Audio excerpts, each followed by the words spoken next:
अष्टलक्ष्मी मम ग्रहे धनं पुरय पुरय नमः।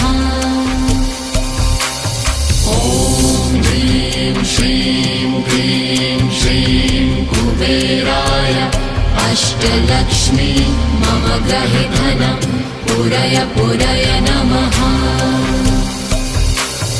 ॐ ह्रीं श्रीं क्लीं श्रीं कुबेराय अष्टलक्ष्मी मम ग्रहे धनं पुरय पुरय नमः।